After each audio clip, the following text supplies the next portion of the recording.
నమస్కారం, వార్తలకు స్వాగతం. ముందుగా ముఖ్యాంశాలు. సైకిల్ చక్రం తిరగడం లేదు, మన ముందు నిలబడే సత్తా లేదు, అందుకే ఈ పొత్తులు అని సీఎం జగన్ ఫైర్.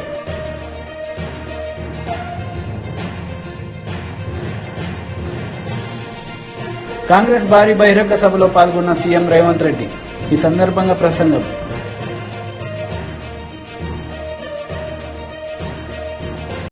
సైకిల్ చక్రం తిరగడం లేదు, మన ముందు నిలబడే సత్తా లేదు, అందుకే ఈ పొత్తులు అని సీఎం జగన్ మండిపడ్డారు. ఈ సందర్భంగా ఆయన మాట్లాడారు. మరి చంద్రబాబు సైకిల్ పరిస్థితి ఏమిటి అని చెప్పి ఒక్కసారి గమనిస్తే, చంద్రబాబు నాయుడు గారి సైకిల్ పరిస్థితి ఏమిటి అని గమనిస్తే, చంద్రబాబు సైకిల్కు ట్యూబులు లేవు, చంద్రబాబు సైకిల్కు టైర్లు లేవు, చంద్రబాబు సైకిల్కు చక్రాలే లేవు, చంద్రబాబు సైకిల్ తుప్పు పట్టిన పరిస్థితిలో ఈరోజు ఉంది. ఆ తుప్పు పట్టిన సైకిల్ను తొక్కటానికి, ఆ తుప్పు పట్టిన సైకిల్ను తోయటానికి ఇవాళ చంద్రబాబు నాయుడు గారికి వేరే పార్టీలు కావాలి. ఇది చంద్రబాబు నాయుడు గారి జాబ్ రిక్వైర్మెంట్. ఎందుకంటే బాబు పేరు చెబితే గుర్తుకొచ్చే. కాంగ్రెస్ భారీ బహిరంగ సభలో సీఎం రేవంత్ రెడ్డి పాల్గొన్నారు. ఈ సందర్భంగా ఆయన ప్రసంగించారు. మంత్రి కాకాని గోవర్ధన్ రెడ్డి ప్రెస్ మీట్ నిర్వహించారు. ఈ సందర్భంగా టీడీపీ నేతలపై ఆయన మండిపడ్డారు. పులుసుబంత ప్రాజెక్టు నిర్మాణం చేపట్టాలని చెప్పిండు, పోడు భూముల పట్టాలు ఇవ్వాలని చెప్పిండు, ఇంకా చాలా విషయాలు మా మిత్రులు పాయం వెంకటేశ్వర్లు తీసుకొచ్చిండు. అందుకే మా పెద్దలు బట్టి విక్రమార్క గారికి, పొంగులేటి శ్రీనివాసరెడ్డి గారికి, అదేవిధంగా అన్న ఉత్తమ్ కుమార్ రెడ్డి గారికి ఈ ప్రాజెక్టులకు సంబంధించి అన్ని సవివరంగా సమీక్షించి వీటన్నిటిని చేసే బాధ్యతను కాంగ్రెస్ పార్టీ తీసుకుంటుంది. కాంగ్రెస్ పార్టీ ఇదంతా చెయ్యాలి అంటే మీరందరూ కాంగ్రెస్ పార్టీకి అండగా నిలబడాలి. మీరు ఇచ్చే బలం 1000 ఏనుగుల బలం. ఇవాళ మిమ్మల్ని చూసినాక నాకు 1000 ఏనుగుల బలం వచ్చింది. ఎవడు అడ్డం వచ్చినా పండబెట్టి తొక్కే బాధ్యత నేను తీసుకుంటాం.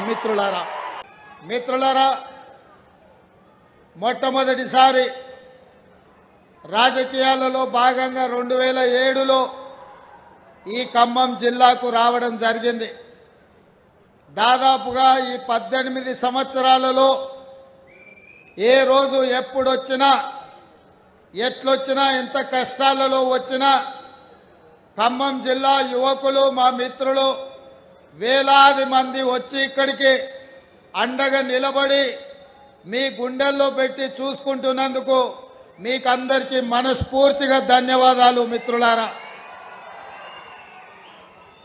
నాకు మీకు రక్త సంబంధం లేకపోయినా మీ రక్తాన్ని చెమటగా మార్చి కాంగ్రెస్ పార్టీ జెండాను మీ భుజాల మీద మోసి మొన్న జరిగిన శాసనసభ ఎన్నికల్లో 10లో 9 అసెంబ్లీలు గెలిపించి ఈనాడు ఇందిరమ్మ రాజ్యం కాంగ్రెస్ ప్రభుత్వాన్ని ఖమ్మం జిల్లాలో ఉండే కార్యకర్తలు ఏర్పాటు చేసిండ్రు.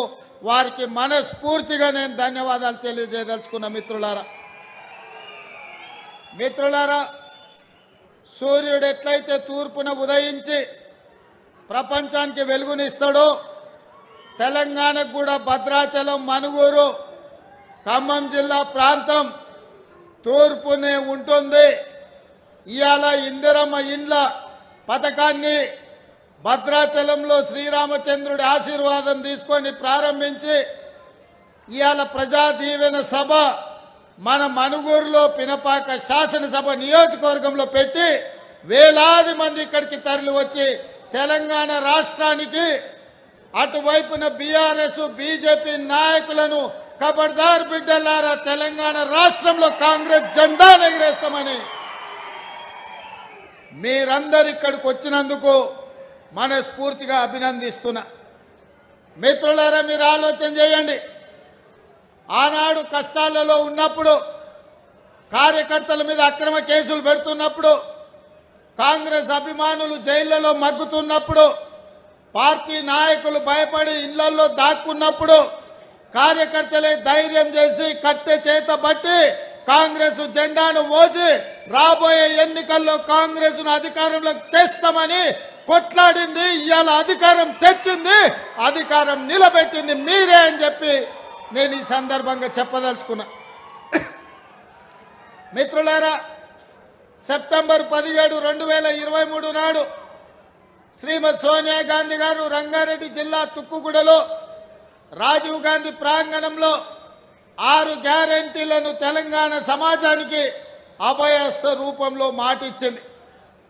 సోనియా గాంధీ గారు, గాంధీ కుటుంబం అంటే మాట ఇస్తే మాట తప్పని, మడమ తిప్పని నాయకురాలు ఎవరైనా ఈ దేశంలో ఉన్నారు అంటే అది శ్రీమతి సోనియా గాంధీ గారు అని చెప్పి నేను చెప్పదలుచుకున్నా. 2004లో ఆనాడు శ్రీమతి సోనియా గాంధీ గారు కరీంనగర్ జిల్లాలో తెలంగాణ ప్రజలకు మాట ఇచ్చింది. 60 సంవత్సరాల ఆకాంక్ష, వందలాది మంది విద్యార్థుల ఆత్మ బలిదానం, మరీ ముఖ్యంగా 69 తెలంగాణ ఉద్యమం ఈ ఖమ్మం గడ్డ మీదనే పురుడు పోసుకున్నది. పాల్వంచలో ఒక ఉద్యోగం కోసం మొదలైన ఈ తెలంగాణ ఉద్యమం, ఖమ్మం నుంచే మొదలైన ఈ తెలంగాణ ఉద్యమం ఇవాళ తెలంగాణ రాష్ట్రాన్ని సాధించి సగర్వంగా ఇవాళ మనుగూరులో నిలబడి తెలంగాణ రాష్ట్ర ముఖ్యమంత్రిగా మాట్లాడుతుందంటే ఖమ్మం జిల్లా పోరాటం, ఖమ్మం గడ్డ మీద ఉన్న గాలి, ఈ నేల, ఈ నీరు ఆ ఉద్యమ స్ఫూర్తిని నింపి ఇవాళ తెలంగాణ రాష్ట్రాన్ని సాధించినాం. ఆ స్ఫూర్తితో మొదలైన తెలంగాణ ఉద్యమం ఇవాళ తెలంగాణ రాష్ట్రాన్ని సాధించిన తెలంగాణ రాష్ట్రంలో కల్వకుంట్ల చంద్రశేఖరరావు 2 సార్లు 10 సంవత్సరాలు ముఖ్యమంత్రి అయి దళితులకు. మాజీ ఎంపీ కనకమేడల రవీంద్ర కుమార్ మీడియా సమావేశం నిర్వహించారు. ఈ సందర్భంగా పలు అంశాలపై ఆయన మాట్లాడారు. గనక సాగునీరు గనక అందించి ఉంటే ఇవాళ ఈ పరిస్థితి ఉండేది కాదు. ఈ విషయాన్ని చంద్రబాబు నాయుడు గారు గుర్తించి మొదట్లోనే పోలవరం ప్రాజెక్ట్ అయ్యే లోపు కనుక మనం ఇట్లాగే మనం పెట్టుకుని కూర్చుంటే రైతులు 4 ఏళ్ళు ఇబ్బందులు పడతారని ఆయన ముందుగానే పట్టసీమ ప్రాజెక్టు నిర్మించి డెల్టా రైతులకు అందరికీ కూడా నీరు అందజేసి పంటలు ఎండిపోకుండా, క్రాప్ హాలిడే ఇవ్వకుండా రైతులకు సాగునీరు, ప్రజలకు త్రాగునీరు ఇవన్నిటినీ కూడా అందజేయటం అనేటువంటి చాలా ముందు చూపుతో చేసిన విషయం. ఇప్పుడున్నటువంటి జగన్మోహన్ రెడ్డి చంద్రబాబు నాయుడు గారి మీద, తెలుగుదేశం పార్టీ మీద కక్షపూరిత వైఖరితో పట్టసీమను పట్టించుకోలేదు. పోలవరాన్ని తిరోగమన దశలో రివర్స్ టెండరింగ్ పేరుతో పూర్తిగా మూలన పడేశారు. పైగా ఈయన మూలన పడేసినందువల్ల పోలవరం ప్రాజెక్టులో వేలాది కోట్లు నష్టం జరిగేలాగా డ్యామేజ్ జరిగి అన్నీ కూడా కొట్టుకుపోయేటటువంటి పరిస్థితి వచ్చింది. కేంద్ర ప్రభుత్వ టీం కూడా విజిట్ చేసి ఈ జరిగిన డ్యామేజ్ని కంట్రోల్ చేయటానికి, డిజైన్ చేయటానికి కూడా రాష్ట్ర ప్రభుత్వం ఎటువంటి చర్యలు కూడా ఈ రోజు వరకు తీసుకోకపోవటం చాలా దురదృష్టకరమైన పరిణామం. పోలవరం ఎప్పుడు పూర్తవుతుందో చెప్పలేనటువంటి దౌర్భాగ్య స్థితిలో రాష్ట్ర ప్రభుత్వం వ్యవహరిస్తున్నది, పన్నులు వ్యవహరించకుండా. దీని ఫలితమే ఇవాళ రాష్ట్ర రైతాంగం, ముఖ్యంగా రైతాంగం అధోగతి స్థితికి నెట్టబడ్డారు. చంద్రబాబు నాయుడు గారి పాలనలో ఖరీఫ్, రబీకి కలిపి 1,42 లక్షల ఎకరాలు సాగు చేస్తే జగన్మోహన్ రెడ్డి గారి పాలనలో 23, 24లో 2 సీజన్లో కలిపి 30 లక్షల ఎకరాలకు పడిపోయింది. అది 1,42 లక్షల ఎకరాలు ఎక్కడ, 1,30 లక్షలకి మొత్తానికి పడిపోయింది ఈ 2 సీజన్లలో కలిపేది. అయితే ఎందుకు ఇలా జరిగిపోయిందంటే సాగునీటి ప్రాజెక్టులు, డ్రిప్పు వగైరాల్లో 5 ఏళ్లలో 65,000 కోట్లు ఖర్చు చేయగా చంద్రబాబు నాయుడు గారి ప్రభుత్వంలో, జగన్మోహన్ రెడ్డి గారి ప్రభుత్వం ఖర్చు చేసింది 30,000 కోట్లు మాత్రమే. ఈ ప్రకృతి వైపరీత్యాల వల్ల జగన్ ప్రభుత్వం పూర్తిగా. విద్యాశాఖ మంత్రి బొత్స సత్యనారాయణ మీడియా సమావేశం నిర్వహించారు. ఈ సందర్భంగా పలు అంశాలపై ఆయన మాట్లాడారు. ఇంకా మీరేం మార్పులు వస్తాయో ఆ కార్యక్రమాలు చేస్తానని చెప్పని మరి జగన్మోహన్ చెప్పడం నిజంగా మాకందరికీ గర్వకారణం ఉంది. అందుకే ప్రజలు, అందుకే కార్యకర్తలకు నమ్మకం వచ్చింది, పూర్తి నమ్మకంతో, పూర్తి విశ్వాసంతో ప్రజలందరూ కూడా లక్షలాది మంది వచ్చి ఆయనకి ఆశీర్వాదం తెలుపుతున్న ఈ నేపథ్యంలో ఇంకా 2-3 రోజుల్లో, ఓ వారం రోజుల్లో ఎన్నికలు నోటిఫికేషన్ రాబోతున్నాయి. మళ్ళీ మీ అందరి ద్వారా ఈ రాష్ట్ర ప్రధానికానికి సభకు ఇచ్చేసిన లక్షలాది మంది కార్యకర్తలు ప్రజలకి మళ్ళీ వారు చైతన్యవంతులై మళ్ళీ ఈ రాష్ట్రంలో వైఎస్ఆర్సీపీ పార్టీ ప్రభుత్వాన్ని జగన్మోహన్ రెడ్డి ముఖ్యమంత్రి చేయడం నన్ను కొట్టాలని కోరుతున్నాం. చూసాం మనం, ఒక వారం రోజులు ఒక ఎపిసోడ్ జరుగుతుంది దేశంలో, రాష్ట్రంలో. పొత్తుల కోసం వెంపర్లాడుతూ ఢిల్లీ చుట్టూ ప్రదర్శన చేసుకుంటూ ఇక మీకు మీరు ఏం చెప్తారో చెప్పండి, మేమేనా మేము దేనికైనా మా తలుపులను తెరిచి ఉన్నాయని చెప్పుకుని మరి మాట్లాడుకుంటూ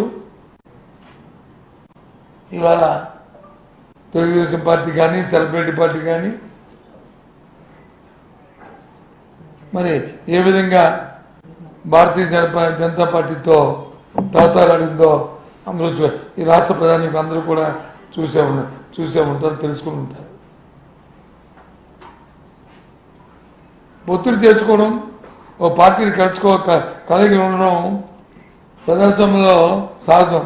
కానీ ఈ రకంగా ఎంపర్లాడుకుని కొత్త వాళ్ళైతే అలాగే కాదు. 14 సంవత్సరాలు ముఖ్యమంత్రి చేసిన చంద్రబాబు నాయుడు ఈ రాష్ట్రంలో నేను ఈ కార్యక్రమం చేశానని చెప్పుకోవడానికి లేక ఆ గుమ్మం ఈ గుమ్మం తిరుక్కుంటూ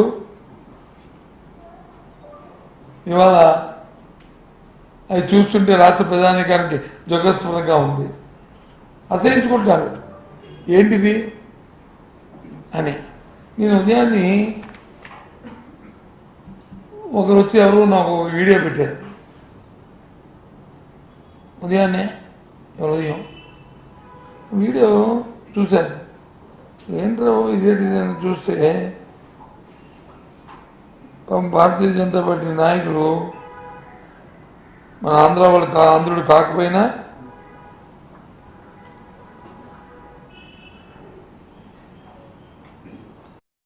టీడీపీ పోలిట్ బ్యూరో సభ్యులు వర్ల రామయ్య మీడియా సమావేశం నిర్వహించారు. ఈ సందర్భంగా పలు అంశాలపై ఆయన మాట్లాడారు. వెళ్ళిపోయారు. ఆ మాటల తీరు మనం గమనించినట్లయితే మొదటి 3 సభల్లో మేము సిద్ధం, మేమే అధికారంలోకి వస్తామని బీరాలు పలికిన జగన్మోహన్ రెడ్డి గారు ఈ 4వ సభ ఆఖరి సభలో తన ఓటమిని ఇండైరెక్ట్గా అంగీకరించినట్లుగా, తన ఓటమి సంతకం పెట్టినట్లుగా తెలుస్తుంది అందరికీ. ఆయన మాటలో బేలతనం, ఆయన మాటలో కంగారు, ఆయన మాటలో చంద్రబాబు గారు ఏ రకంగా రేపు అధికారంలోకి రాబోతున్నారన్న ఆతృత సుస్పష్టంగా కనపడుతూ ఉన్నది. అందుకంటున్న ఓటమి సంతకం నిన్న సిద్ధం సభలో జగన్మోహన్ రెడ్డి గారు చేశారు అని చెప్పి నేను అంటున్నాను. నేను కాదని చెప్పే ధైర్యం ఉందా వైసీపీ నాయకులకు ఎవరైనా అని చెప్పి నేను అడుగుతూ ఉన్నాను. నేను ఆ గ్రీన్ మ్యాట్లు వేసి పైన డ్రోన్లు తిప్పి విపరీతంగా జనం వచ్చారని చెప్పి ప్రచారం చేశారు. కానీ నేను అడుగుతున్నా, జగన్మోహన్ రెడ్డి గారు అక్కడ అంబటి రాంబాబు ఎవరు అతను ఉన్నాడు, ఆ డాన్సులు వేస్తారు, ఒక పక్క రోజా గారని ఒక పక్క ఈయన డాన్స్, ఆయన కదా అంబటి రాంబాబు. ఆయన అంటాడు డ్రోన్లు వస్తున్నాయి ఆపేయండి స్పీచ్లని. ఏమయ్యా ప్రజలంతా అమాయకులా? ఆ డ్రోన్లు మీవి కాదా? మీ ఐపాక్ వాళ్ళు ఉపయోగించే డ్రోన్లు కాదా? అంటే మాయ ఉన్నది లేని. లోకేష్ బాబు గారు పంపించారు డ్రోన్లు అంటాడు ఆ పనికి మాలిన గౌరవ మంత్రి. ఆపండి స్పీచ్లు ఆపండి. మీ డ్రోన్లే రా బాబు, అవి మీరు ప్రయోగించిన డ్రోన్లే, మీ డ్రోన్లకు మీరు అంటే జనాన్ని ఏ రకంగా మభ్య పెడతా 5 సంవత్సరాలుగా అదే భ్రమలో పెడుతున్నారు రాష్ట్ర ప్రజలందరికీ అర్థమైంది. మీదొక మయసభ, ఉన్నది లేనట్లుగా లేనిది ఉన్నట్లుగా చూపిస్తారని చెప్పి కూడా నేను తెలియజేస్తూ ఉన్నా. మీరంటారు ఆయన మేనిఫెస్టో విడుదల చేస్తాము ఆ సభలో అన్నావు. నేను అడుగుతున్నా Jaganmohan, where is your manifesto? Why are not release your manifesto yesterday? అంటే ఓటమి భయం ఏ రకంగా వెంటాడుతుంది? మీ ఉమారెడ్డి వెంకటేశ్వర్లు గారు కూర్చొని తయారు చేసిన మేనిఫెస్టోని విసిరి కొట్టింది మీరు కదా. ఇది కాదా ఈ మేనిఫెస్టోతో మనమే అధికారంలోకి వస్తామయ్యా? ఇంకా మభ్యపెట్టాలి జనాన్ని, ఇంకా భ్రమలో పెట్టాలి జనాన్ని అని చెప్పి ఉమారెడ్డి గారు తయారు చేసిన మేనిఫెస్టోని విసిరి కొట్టింది మీరు కాదా జగన్మోహన్ రెడ్డి గారు అని చెప్పి నేను అడుగుతున్నా. చెప్పండి ధైర్యం ఉంటే. లేదు మనంతా తయారైంది, ఏదో చిన్న పొరపాటు జరిగిందని చెప్పండి. మేనిఫెస్టో అని చెప్పి చేస్తారు. పైగా ఆయన అంటాడండి, గత మేనిఫెస్టోలో మేము 90%, 95% అమలు చేశారంటారు. నేను అడుగుతున్నా ఈ రోజున, అసలు ప్రధానమైన హామీ మీరు అమలు చేయలేదు. మద్యపాన నిషేధం చేసిన తర్వాత నేను మిమ్మల్ని ఓట్లు అడగటానికి వస్తానని చెప్పింది నిజం కాదా? మరి నేను ఎందుకు ఆ మాట చెప్పలేదయ్యాను సిద్ధం సభలో?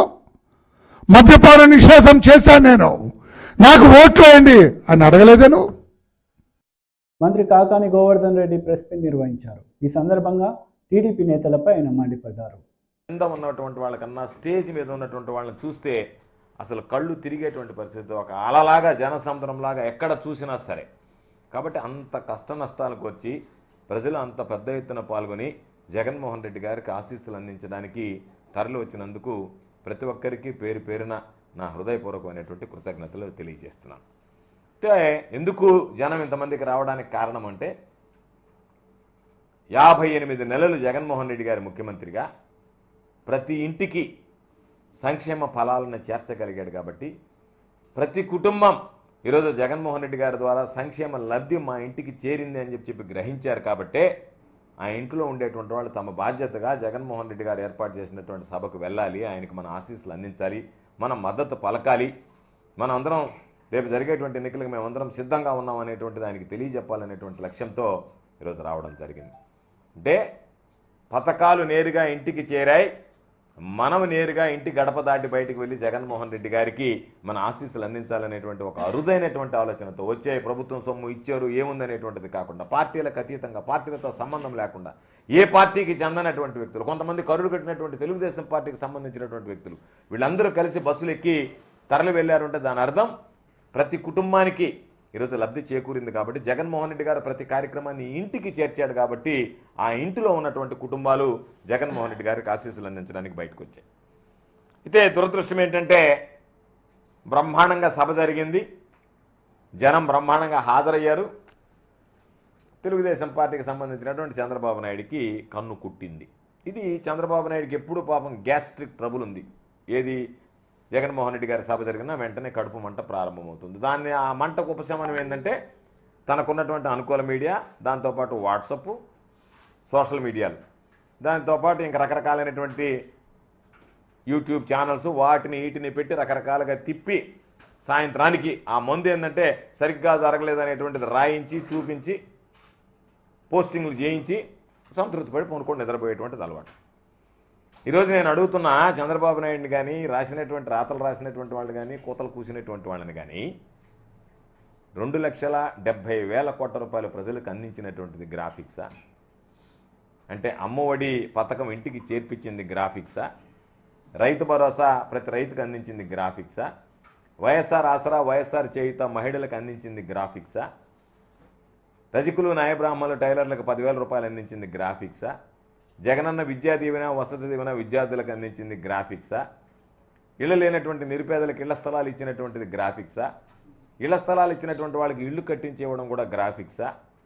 కాబట్టి మీరు ఏదో ఒక విధంగా మీకున్నటువంటి ఆక్రోశం జగన్మోహన్ రెడ్డి గారికి విపరీతంగా జనం వచ్చారనేటువంటి బాధ, దుగ్ధ, ఆందోళన, ఆవేదన, ఆవేశం, ఆక్రందన ఇవన్నీ కలిసి రకరకాలైనటువంటి విమర్శలకి మీరు పూనుకోవడం జరిగింది. అసలు ఈ రాష్ట్రంలో గ్రాఫిక్స్ అనేటువంటి దానికి పేటెంట్ ఎవరికి ఉంది? ఎవరు దాన్ని ప్రమోట్ చేసింది? చంద్రబాబు ఏ స్థాయిలో దాన్ని ప్రమోట్ చేశాడు? రాజధాని నిర్మాణానికి సంబంధించి ఇంతవరకు రాజధాని పూర్తి చేయకుండానే రాజధాని అద్భుత కట్టడం ఏ విధంగా ఉంటుందనేటువంటి దాన్ని. వార్తలు ముగించే ముందు ముఖ్యాంశాలు మరోసారి. సైకిల్ చక్రం తిరగడం లేదు, మన ముందు నిలబడే సత్తా లేదు, అందుకే ఈ పొత్తులు అని సీఎం జగన్ ఫైర్.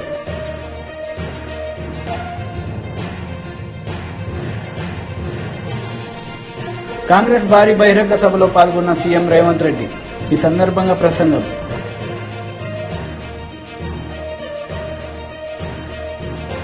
ఈ వార్తలు ఇంతటితో సమాప్తం. తిరిగి ప్రసారం అయ్యే వార్తలు మళ్ళీ కలుద్దాం. అంతవరకు సెలవు. నమస్తే.